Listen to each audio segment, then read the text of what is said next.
Nem sempre as famílias dos crentes estarão dentro daquele formato ideal composto por pai, mãe e filhos. Desde a nossa expulsão do lar no Jardim do Éden, as coisas podem e costumam sair do padrão divino. Nessa última mensagem da nossa série, nós veremos como a aliança da graça se estende também às chamadas famílias incompletas. Isso é, onde faltam os filhos ou os cônjuges estão separados pelo divórcio ou pela morte. Leia comigo o texto de 1 Coríntios capítulo 7, versículos 32 a 40. 1 Coríntios capítulo 7, versículos 32 a 40. O que realmente eu quero é que sejais livres de preocupações. Quem não é casado cuida das coisas do Senhor, de como agradar ao Senhor. Mas o que se casou cuida das coisas do mundo, de como agradar à esposa. E assim está dividido. Também a mulher, tanto a viúva como a virgem, cuida das coisas do Senhor para ser santa, assim no corpo como no espírito. A que se casou, porém, se preocupa com as coisas do mundo, de como agradar ao marido.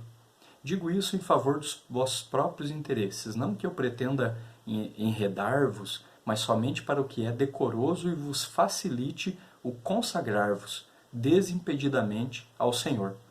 Entretanto, se alguém julga que trata sem decoro a sua filha, estando já a passar-lhe a flor da idade, e as circunstâncias o exigem, faça o que quiser, não peca, que se casem.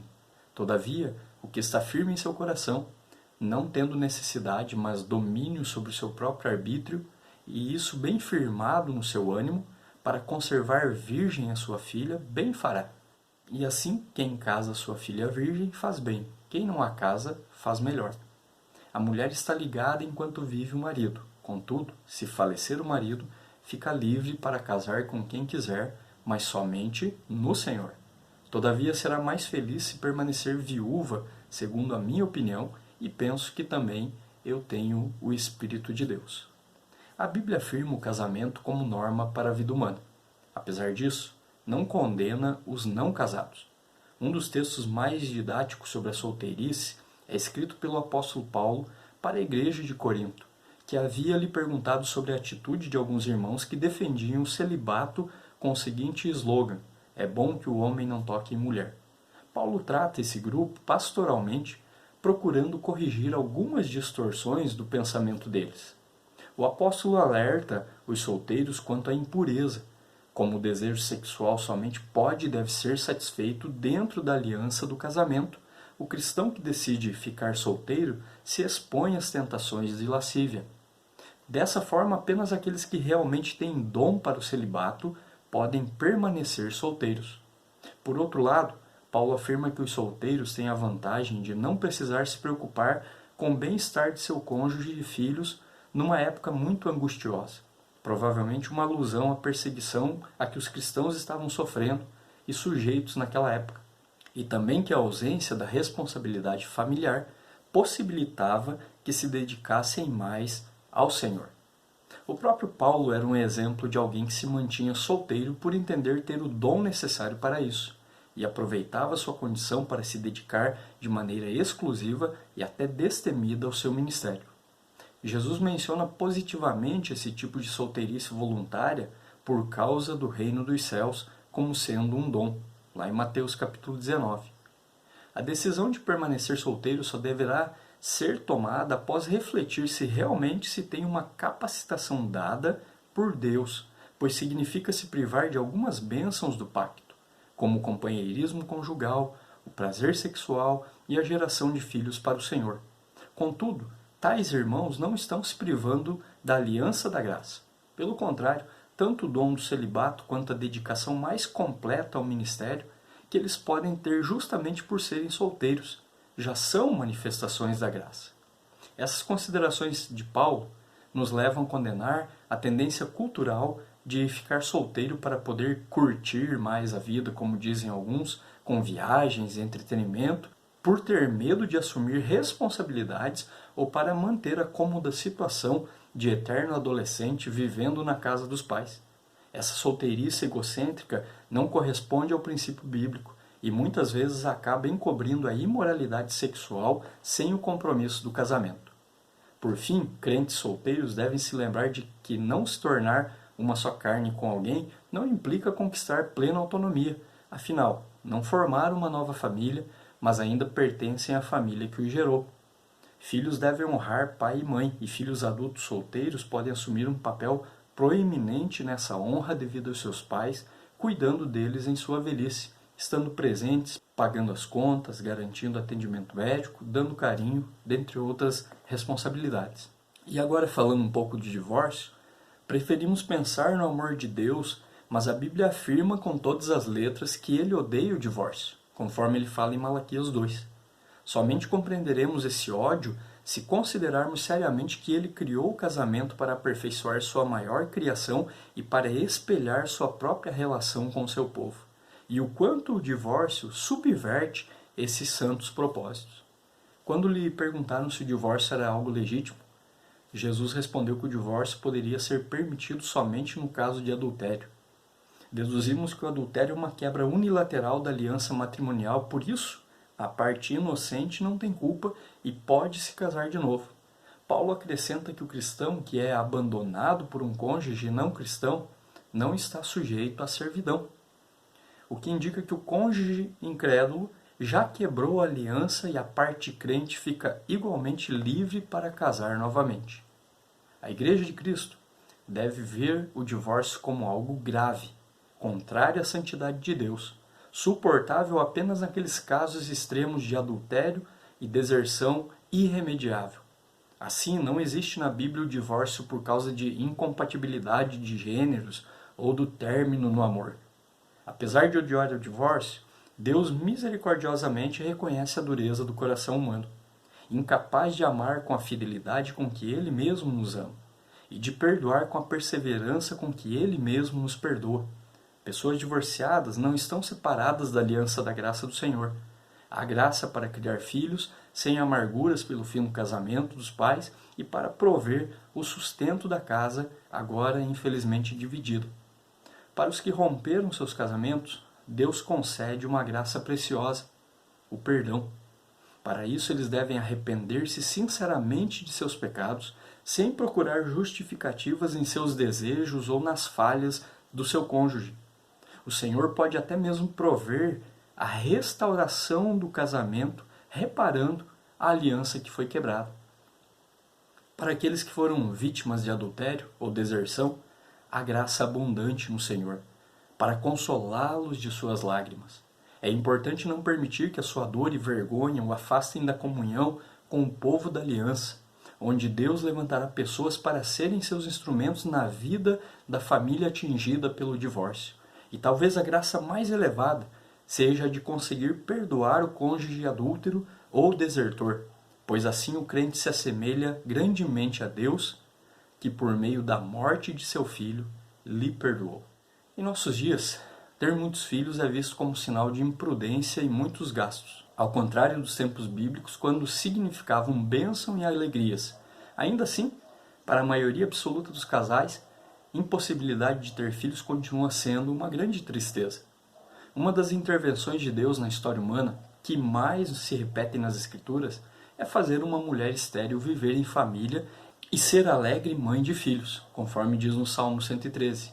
Sara, Rebeca, Raquel, a mãe de Sansão, Ana, Isabel, todas experimentaram por anos a frustração de não poder conceber, e até que o Deus Todo-Poderoso as visitou com sua graça.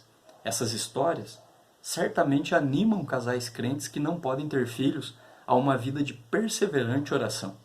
Atualmente, devido aos avanços da medicina, Deus também pode atender ao clamor por descendentes de seus filhos por meio de um tratamento bem-sucedido, seja por meio de medicamentos para fertilidade, cirurgia ou reprodução assistida. Toda sabedoria e técnica humana são dons da graça do Criador a toda a humanidade, mas somente os fiéis usufruem dessas bênçãos para a glória de Deus. A graça divina também poderá se fazer presente na vida de um casal de cristãos sem filhos por meio da adoção.